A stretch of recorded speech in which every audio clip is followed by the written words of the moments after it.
ಕೆನಡಾದ ಬೃಹತ್ ಬೀದಿ ಉತ್ಸವದಲ್ಲಿ ರಕ್ತಪಾತ, ಮನಬಂದಂತೆ ಗುಂಡು ಹಾರಿಸಿದ ದುಷ್ಕರ್ಮಿ, ಇಬ್ಬರ ಸಾವು, ಹಲವರಿಗೆ ಗಾಯ.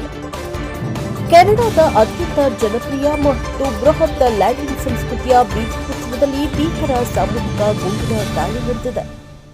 ಟೊರೊಂಟೊ ನಗರದಲ್ಲಿ ಮಿಡ್ಟೌನ್ನಲ್ಲಿ ನಡೆಯುತ್ತಿದ್ದ ವಾರ್ಷಿಕ ಸಾಲ್ಸಾ ಆನ್ಸೆಂಟ್ ಕ್ಲೇರ್ ಉತ್ಸವದಲ್ಲಿ ದುಷ್ಕರ್ಮಿಯೊಬ್ಬ ಮನಬಂದಂತೆ ಗುಂಡಿನ ಮಳೆಗೆರೆದಿದ್ದಾನೆ.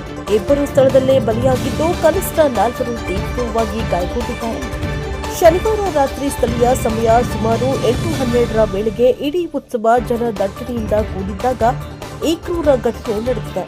ಕೆನಡಾದಲ್ಲಿ ಲ್ಯಾಟಿನ್ ಅಮೆರಿಕನ್ ಸಂಸ್ಕೃತಿ, ಲೈವ್ ಮ್ಯೂಸಿಕ್, ಜಗಮಗಿಸುವ ನೃತ್ಯ ಪ್ರದರ್ಶನ ಹಾಗೂ ಬಗೆ ಬಗೆಯ ಆಹಾರ ಮಳಿಗೆಗಳಿಗೆ ಹೆಸರುವಾಸಿಯಾದ ಈ ಸಾಲ್ಸಾ ಉತ್ಸವದ 22ನೇ ಆವೃತ್ತಿ ಇದಾಗಿದ್ದು, ಬೇಸಿಗೆಯ ಬೆಚ್ಚಗಿನ ಸಂಜೆಯನ್ನ ಆನಂದಿಸಲು ಸೇಂಟ್ ಕ್ಲೇರ್ ಅವೆನ್ಯೂ ವೆಸ್ಟ್ ರಸ್ತೆಯ ಅಂಗಡಿಗಳು ಮತ್ತು ರೆಸ್ಟೋರೆಂಟ್ಗಳ ಮುಂದೆ ಸಾವಿರಾರು ಜನ ಜಮಾಯಿಸಿದರು.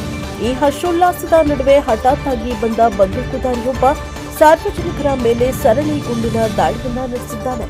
ಟೊರೊಂಟೊ ಪೊಲೀಸರು ಇದನ್ನ ಸಕ್ರಿಯ ಗುಂಡಿನ ದಾಳಿ ಎಂದು ಘೋಷಿಸಿ ತಕ್ಷಣವೇ ಇಡೀ ಪ್ರದೇಶವನ್ನು ತಮ್ಮ ಸುಪರ್ದಿಗೆ ಪಡೆದುಕೊಂಡಿದ್ದಾರೆ. ಪೊಲೀಸ್ ಅಧಿಕಾರಿಗಳು ಮತ್ತು ತುರ್ತು ರಕ್ಷಣಾ ಪಡೆಗಳು ಸ್ಥಳಕ್ಕೆ ಧಾವಿಸಿದಾಗ ಒಟ್ಟು 6 ಜನರು ರಕ್ತದ ಮಡುವಿನಲ್ಲಿ ಬಿದ್ದಿರುವುದು ಕಂಡುಬಂದಿದೆ. ಅವರಲ್ಲಿ ಇಬ್ಬರು ತೀವ್ರ ರಕ್ತಸ್ರಾವದಿಂದ ಸ್ಥಳದಲ್ಲೇ ಸಾವನ್ನಪ್ಪಿದ್ದಾರೆ ಎಂದು ವೈದ್ಯರು ದೃಢಪಡಿಸಿದರು.